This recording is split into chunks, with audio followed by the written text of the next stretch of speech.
Hello, everyone, and welcome back to the Disasterpiece podcast. I am Paul Allen. I am joined with a very special guest, Miss Stefanie. Hello, I'm Stephanie. I'll be joining Paul today. We have a lot of really cool things to talk about. We're going to start with new films that we've seen. Yeah. You know what? My brain loves to go blank. We've been watching a lot of the Winnie the Pooh series. So there's like the Mhm. Neverland one that we just watched. We're waiting on the Screamboat one to come out, and there was a couple new Mickey Mouse ones. I think I can't remember. There was I can't remember the name of them. Let me just pull that up real quick. But what ones have you been seeing? So I saw in theaters most recently, I saw The Monkey. Um, Okay, how was it? it, I will speak to it objectively, just as a cinema goer. Because personally, I wasn't the biggest fan of it, but it is a well done movie. The acting is fine in it. The story, I see why people like it. Um, it's not necessarily scary, which is part of why I didn't like it because I thought, ooh, it's a Stephen King thing. It's going to be like, it's going to have that old school scare feel to it, and it has its moments. I think the concept is really cool. Um, the kills are definitely the kills are the highlight. I'm not going to spoil that too much because I definitely think that people should go and see it. If they're a horror fan, if they're a comedy fan, it's more so a dark comedy, I think, than a horror film. Um, Okay. but I saw it with Anya, who is my girlfriend. That was our first date was seeing this movie, Oh, and that's cute. it was neither of us were like too crazy about it, but we both appreciated it for what it was. Yeah. Um, so if you're a fan of horror, dark comedy, or even just like in general Stephen King, it's a solid movie to check out. Um, it's a little hard to follow at times, or at least it was for me. Um, but I also saw the new movie Hard Eyes, which Okay. stars Mason Gooding, who most recently came to prominence in the Scream franchise. He played Mhm. Chad in Scream 5 and 6. And if anyone had any doubts that Mason Gooding is a leading man, this movie ought to put that to rest. Like his performance is honestly the highlight. His co-star is wonderful. Forgive me, I cannot remember her name for the life of me. It was the first thing that I think I've seen her in, and it was like, you know, I got to check out more of her work because she did great. Um, Mm. it's a really fun, again, horror comedy. Um, Yeah. you don't go into slashers and think I'm gonna laugh, Yeah. um, Yeah. but you definitely do with this. hmm It's a really fun film, which is bizarre to say about a slasher, but it is a fun film. Yeah. Um, that's really it as far as um, theater, as far as like going to the theater goes. I've been rewatching. Um, oh Lord have mercy! I'm gonna not forgive myself if I cannot get this name out of my head right now. I've been rewatching Cobra Kai. It's literally Okay. tattooed on my hand. I should remember this. Um, but I've been rewatching that, and that's been fun. I've also been rewatching the Harry Potter movies. Um, so that's really it as far as what I have seen. Um, but there's a new movie that just like today's the opening day. It's the Okay. preview night. Novocaine. Yes, actually, like my roommate, my really good friend, was telling me about that Mhm. because we've been binge watching The Boys, Yeah. and I don't know the character's name or the actor's name, and I feel really bad about it because he's a great actor, but Mhm. he's, I guess, the main character in Novocaine. Yes, So Jack that, Wade. yeah, okay, so that's yeah, like that definitely really made me want to see the movie for sure because I saw the Mhm. trailer and I was like, oh, he's a great actor. Like I would, He is. yeah, so I definitely highly want to see that one too. Yeah, I'm gonna try to see it tonight. If not tonight, then definitely tomorrow. Yeah. Um, because it looks good, and you're absolutely right. He's a phenomenal actor. Hmm. Uh, I first saw him in Scream 5. Okay, Well, yeah. technically, the first time I saw him was in Slipknot's music video for Soul Way Firth. Oh, Because, really? Really? yeah, a large part of the music video is footage from The Boys. Okay, that's awesome. And so that was like the first that I had seen him. And I remember whenever I saw that music video for the first time, and even in rewatching it, his facial expressions, I remember noting that, like, man, this guy, he knows what he's doing here. Mhm. um, Obviously, you don't actually hear any of the dialogue aside from a couple of lines from Carl Urban's character. Okay. That's like the opening of the music videos. You're a fucking killer, Huey. Just like that. Yep. Super, super fun music video. But yeah, Jack Wade, excellent. Um, Speaking of Scream 5, that actually gives me a segue into trivia, Hmm. which the trivia is going to be for the audience. So, the audience, for those watching, you will answer this question by commenting down in the comments below if you know the answer to this. And the question is, who is the voice of the principal in Scream 5? I can even sweeten the deal by giving the winner, the first person to answer, a flat rate to any reality games game of their choice. Ooh. And I Yeah. will push for that because those games are amazing. I haven't worked my way all the way through Argus, but I have worked my way through most of the others. And so if you want a flat rate, is it just one we're giving away here?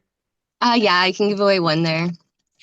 If you get the answer correct, then you get a free flat rate for one of the reality games, Mhm. which is an incredible deal. It's well worth it. There's so much that comes with that. I get that for every game that comes out. Mhm. It's worth it. I've never once gotten it and then been like, why did I do this?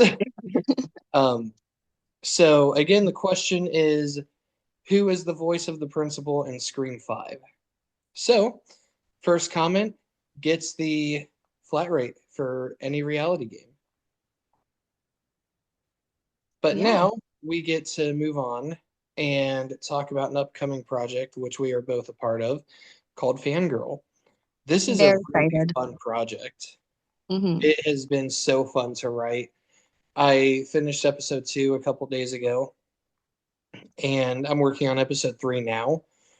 And I think this story is going to be really fun. So, one of the things that I've noticed every time that I've posted something about Fangirl, people are like, what is this about?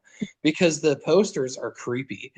Yeah, yeah, And which I actually, your poster, the one that has you on it, actually is an Easter egg yeah.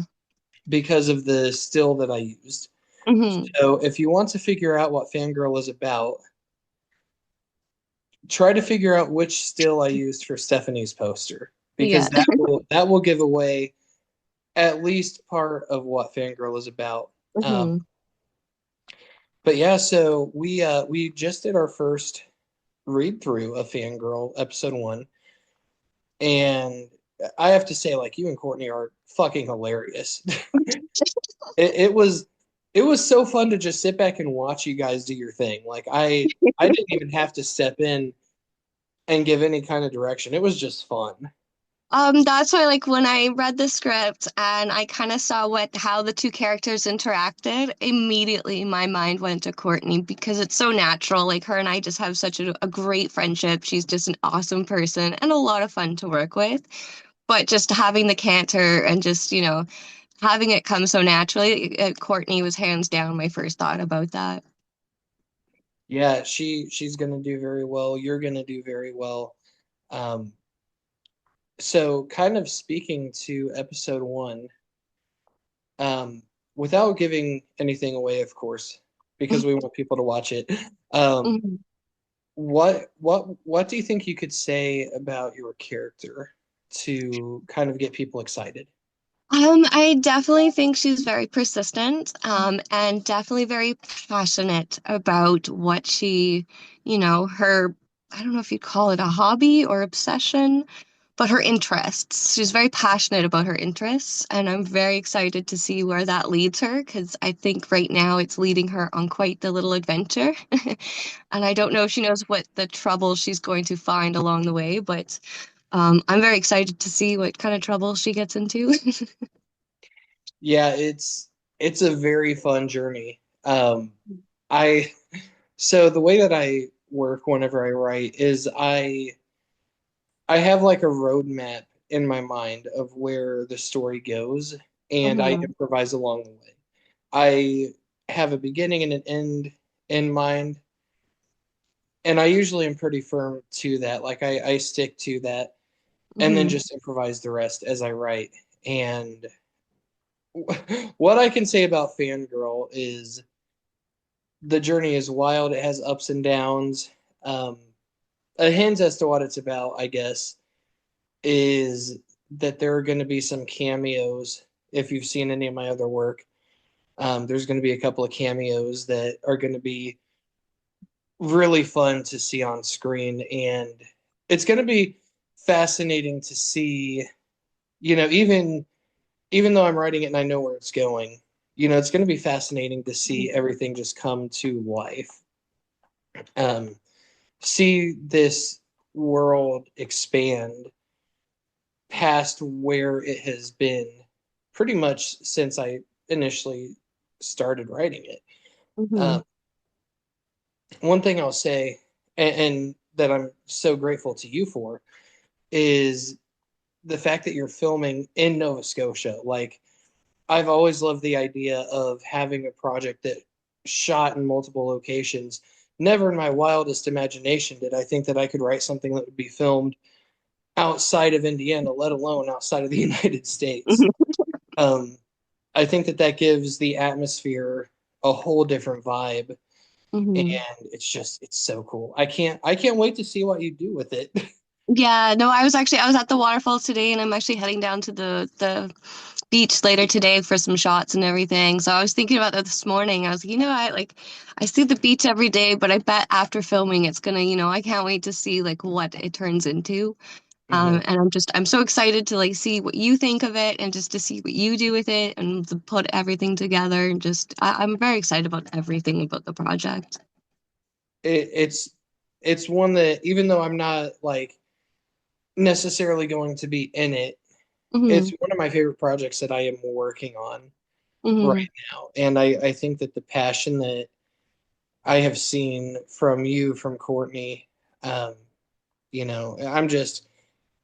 I'm super, super excited to see what you guys hmm do with it, what others do with it that are on board that I have not yet revealed online. Um, Yeah, I'm trying not to drop too many spoilers, so I'm like, okay, because I'm just so excited. I'm like, I don't want to be blinded by my excitement and to just drop all the spoilers. I It's the I feel hardest like part. I've said too much. It's really hard not to because like I just get so excited and I'm just like, oh wait, shh. Yeah, yeah, it's there's a lot to talk about that we will in Hmm. upcoming episodes as we progress with writing and filming. Yeah. And eventually somebody's going to figure out what this series is about. And then we'll be Yeah. able to be like, okay, or we Cat's out could, of the bag. right? Or we could do like Slipknot did with their Point Five album and just be like, yeah, no, that dude who has the obvious tattoos that you definitely recognize, that's not him. Um, but kind of going back to Scream a little bit since we talked about that for trivia, Mhm. and of course, um, watching movies that have Scream alumni actors in them. There's Mhm. a Scream fan film that came out somewhat recently Yeah. by um, B&K Films, and holy shit. Yeah, I actually watched it right before we got together here, and it was really well done. Like I was really impressed. Yeah, it honestly, I've watched a lot of Scream fan films because it's one Mhm. of my favorite franchises, and I'm impatient for Scream 7. Yeah, So, who isn't? so it's like I gotta find new fan films to watch until then. And this Mhm. one, it honestly is my favorite one that I've seen. It's so well done. Um, Yeah. I also love how they did the ending because it's like you get one answer, Hmm. but then of course, naturally being a Scream fan film, there's always two killers, but Yeah. it cuts off before we see what happens next. And it's like, Hmm. these motherfuckers better make a part two. Yeah, yeah. They always get you with the the cliffhanger. Keeps you on your toes. It does. And I mean the story was fun too. I One thing that I really liked, spoiler alert by the way, for those who may watch this, and of course I will link it in the comments, that way it's easy for you to find. Um, One thing that I liked was how how Ghostface called and pretended to be a customer service rep. Yep. That was For fun. Netflix. Yeah, that was clever. As someone who has worked in customer service before, I felt so vindicated. It was fun. Yeah. I love to see independent creators have this much fun with a project, and Hmm. I feel like it's easier to do that with a fan film in a way because you are a fan of this film series, Hmm. and I don't know about other creators, but for me, I'm like, if I wrote a Scream movie, what Hmm. would I do? And so I think that doing a fan film just opens up a whole can of worms Yeah. that these guys clearly have only just touched the surface on. Uh, Hmm. but what were some of your thoughts on it? Like what stood out about it for you? Honestly, like the production value is really shocking for for a fan film. Like I've seen some really good ones and just some really Hmm. they didn't they put so much effort into it and it really showed from the second that the film started. And like you said, like I really enjoyed how he was pretending to be the Netflix like that. As soon as they picked up the phone, I was like, okay, that's good. I Hmm. like that. Like it kind of had like, a dark sense of humor to it, but definitely, your classic slasher vibes to it. Hmm. So, and I did enjoy the kill scenes as well. I was like that I felt it paid very good homage to the Scream movies. Hmm. That's one thing that I think that this one got right that some other fan films haven't really, is it feels like a Scream film. Yep, it did. And that's like I said, like it definitely like paid homage, like and like going right down from the acting to the production value. Like it was very like I felt like it could have been part of the franchise for sure. Yeah, you could tell me that this was deleted footage from Scream Mhm. One, and I'd probably believe it. Yeah, yeah. It was really well shot. I would be very curious to know the budget for it. Like, Yeah, yeah. it doesn't feel like, it doesn't feel like one of the short films that only costs like a grand or two to make. Mhm. It Yeah. feels like that there was a little bit more behind it. Uh, Hmm. I enjoyed the acting. The kills were really good too, like you said. Hmm. I loved the baseball bat attack.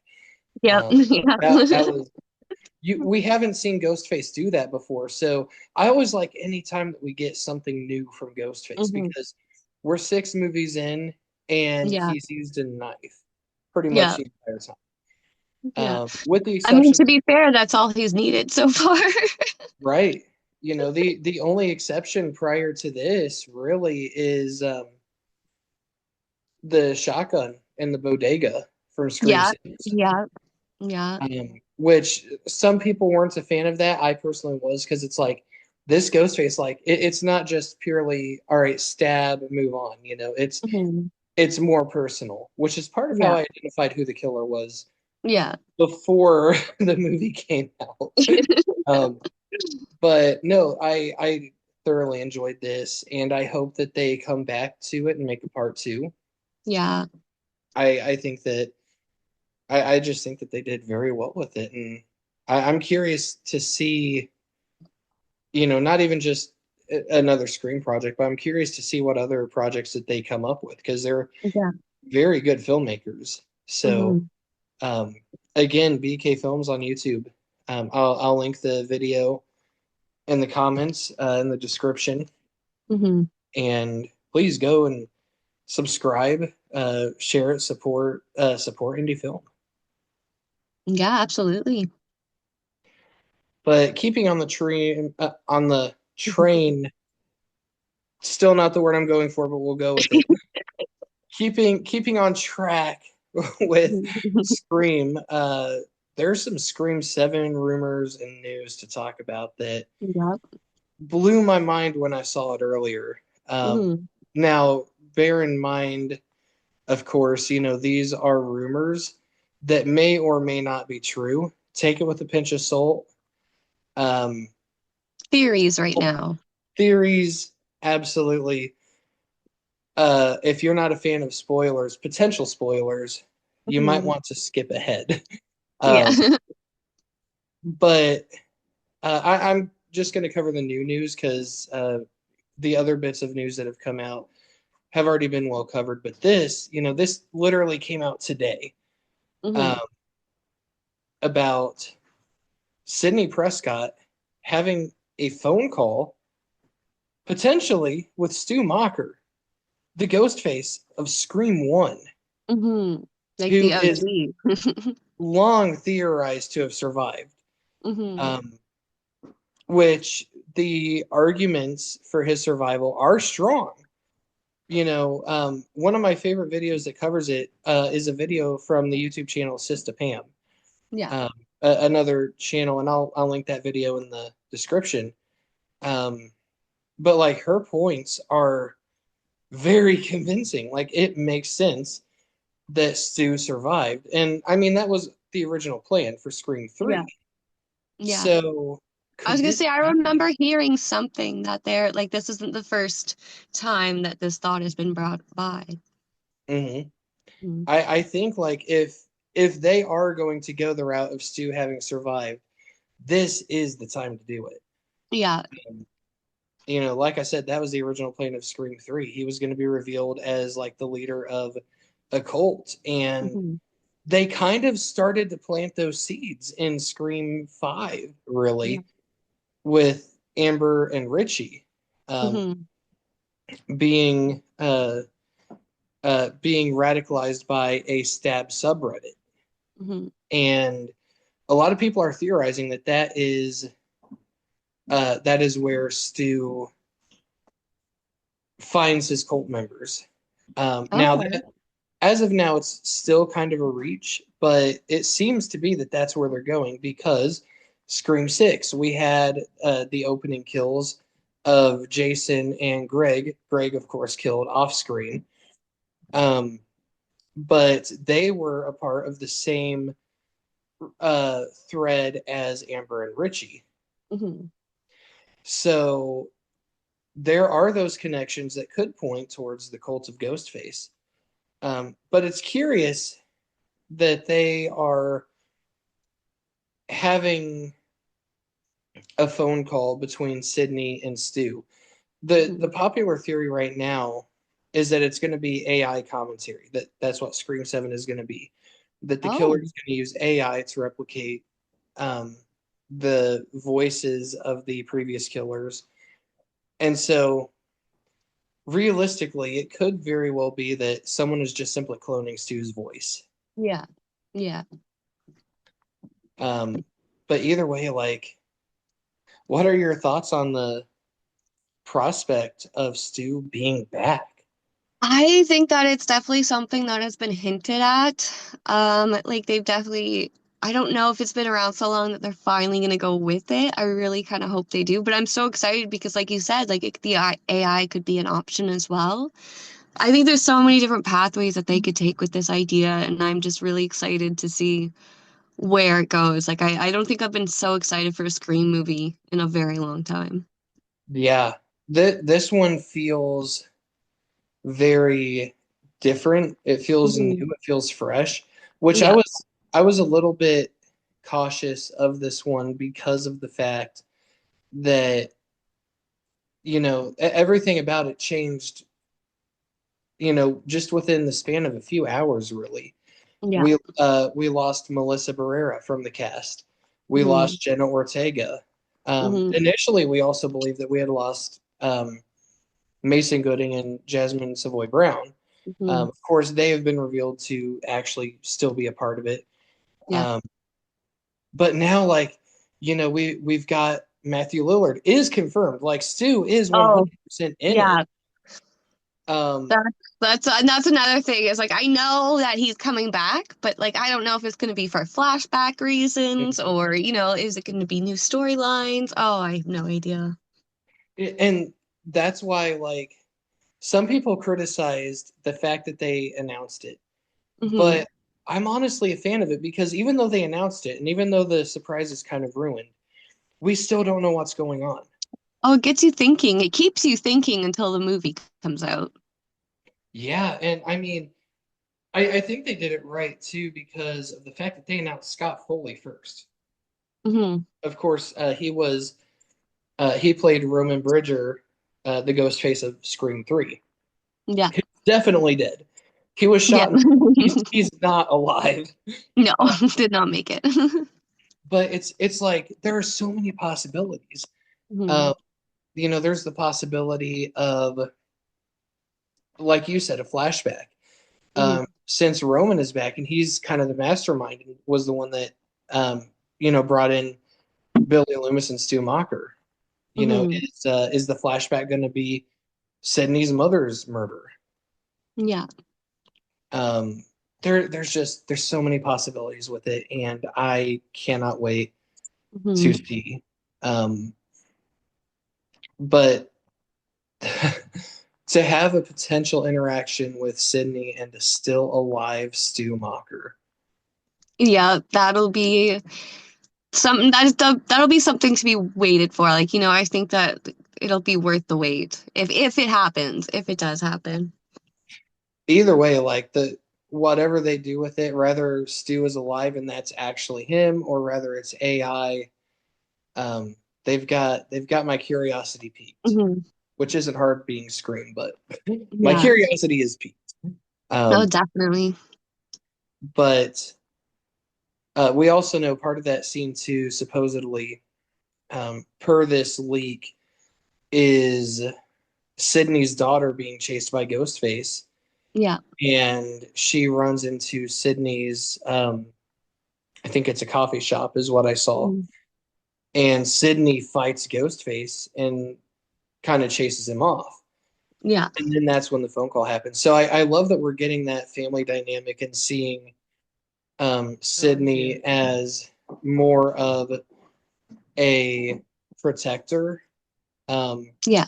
but seeing Sydney as a protector, as a mother, like it makes me glad that we didn't get her in Scream 6 Yeah. because there was nothing she really could do. Mhm. But now, like, if Ghostface is targeting her kids, like Yeah. it's fresh, it's new. Yeah. Um, but before we kind of move into the closing song, do you have any other thoughts about um, about any of this news. Like, it's a lot. It's a lot to Yeah. take in. No, nothing that I haven't said already. I think we've covered it, like all my thoughts on that, besides just being very, very excited for it. Yeah, it's going to be good. We're just under a year away Mm, from it, so of course there's going to be a lot to uncover, um, and talk about in upcoming episodes. Whenever we get a trailer drop and whenever we start to like get some more like TV spots and whatnot, there's going hmm to be a lot to unpack with this. Yeah. Um, but anywho, what we are going to do now is we're going to move into a closing song, and then we are going to come back and say our goodbyes for this episode.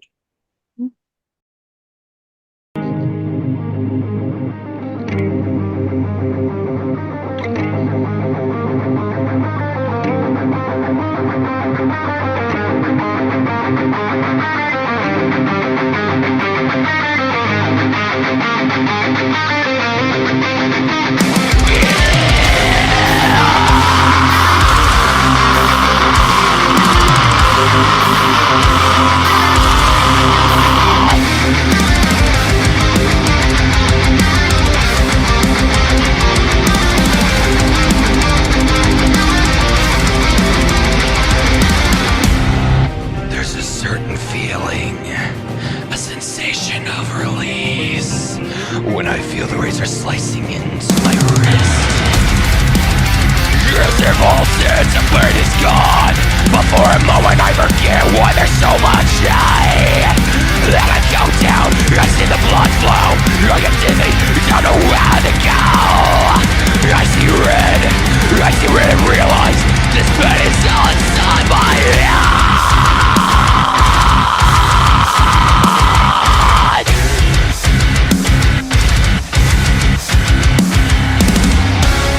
Inside my head, there's a pain in my chest when I breathe in the silence that surrounds me. It's twitch in my hands as I realize the error of my ways. Even if it's what I want, I'm not ready to die.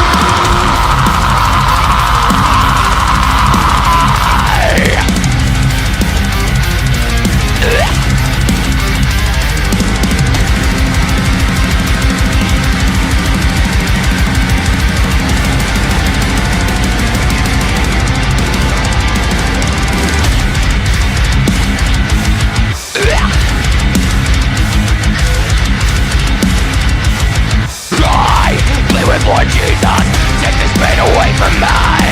As I look at my scars and see the hand of God that has protected and preserved me. Scars bleed through, reminding me they are there. Yet I cry, feeling this pain within my soul, praying out to be released from my body. My Lord Jesus, I beg of thee to give me life again.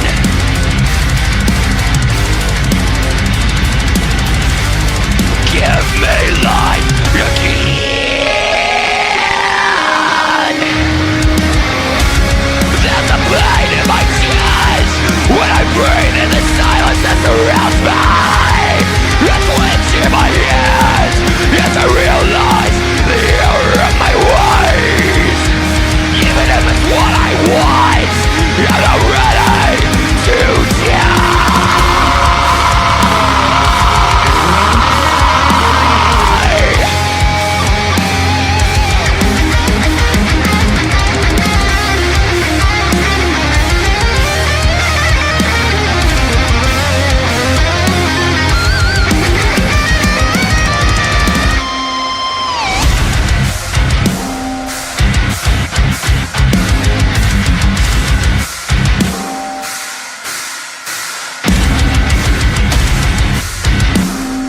Not ready for the afterlife. I'm not ready to say goodbye to life. I want this pain to end, but my life has just begun. And thus I wrestle, me versus me, and me against God. To day of being pain, or to die again.